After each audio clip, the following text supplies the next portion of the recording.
ગઈકાલે જમ્મુ કાશ્મીરની અંદર પહેલગામ નામના ગામની અંદર આતંકવાદી હુમલો થયો, જેમાં આખા ભારતમાંથી જે ટુરિસ્ટ હોય, જે મુસાફરો છે, જ્યાં હરવા ફરવા ગયા હોય, એવા 28 લોકોને મોતને ઘાટ ઉતારી દીધા આતંકવાદીઓએ.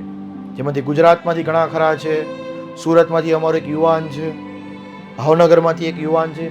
એવા 28 લોકોને મોતને ઘાટે ઉતારી દીધા.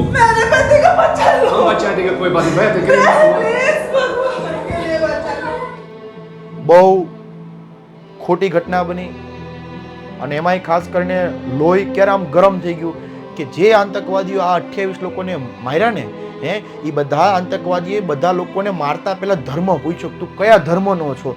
પછી એમ કે ધારો કે આ ધર્મનો છું, અને એને જ ગોળી મારી. અને એના પરથી તો કે ઇન્ટરનેશનલ ન્યૂઝ બની ગયા. તાત્કાલિક મોદી સાહેબ ગઈકાલે જમ્મુ કાશ્મીરની અંદર અમિત શાહ પહોંચી ગયા હતા. આજે ખુદ નરેન્દ્ર મોદી સાઉદી અરબી દેશમાંથી પાછા આવી ગયા છે અને આ બધી જે ઘટના બની એના પર ફૂલ ધ્યાન આપે છે. અને નરેન્દ્ર મોદી સાહેબે પણ કહી દીધું કે એક પણ વ્યક્તિને છોડવામાં આવશે નહીં. મહેરબાની કરીને કોઈ ધર્મની કોમેન્ટ નહીં કરતા તમે, કારણ કે અહીંયા બધા ધર્મના વિદ્યાર્થીઓ ભણે છે. કોઈ એક ધર્મની અંદર અમુક વ્યક્તિના કારણે આખો ધર્મ આપણે ખરાબ કરવાનો નથી. આપણે બધા હળી મળીને રહેવાનું છે. હું અગાઉથી કહું છું, તમને કોઈ એમ પૂછે તમે કહેવા એટલે એને એક જ જવાબ આપવાનો, અમે માણસ. હિન્દુય નહીં કહેવાનું, એને મુસ્લિમે નહીં કહેવાનું, એને શીખે નહીં કહેવાનું, અમે એમ કહેવાનું અમે માણસ. કેમ? દરેકના હાથમાં ચીરો પાડો તો લાલ કલરનું લોહી નીકળે છે. ભારતીયો છે અને વસુદેવ કુટુંબકની ભાવના સાથે આપણે જી રહેવાનું છે. તો એ જે ઘટના બની છે એના પર એમના જે 28 લોકોના દિવ્યાત્માને શાંતિ આપે એવી ભગવાનને આપણે પ્રાર્થના કરી શકીએ.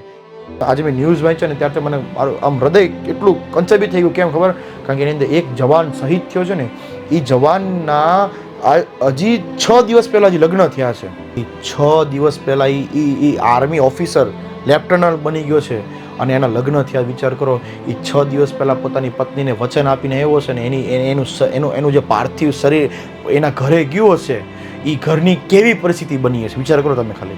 मुझे पर थी क्या बोलते भेलपुरी खाने से मेरा पति साइड में था, एक इंसान आया उसने उसको गोली मार दी. यहाँ पे उसने बोला कि ये शायद मुस्लिम नहीं है, उसने उसको गोली मार दी.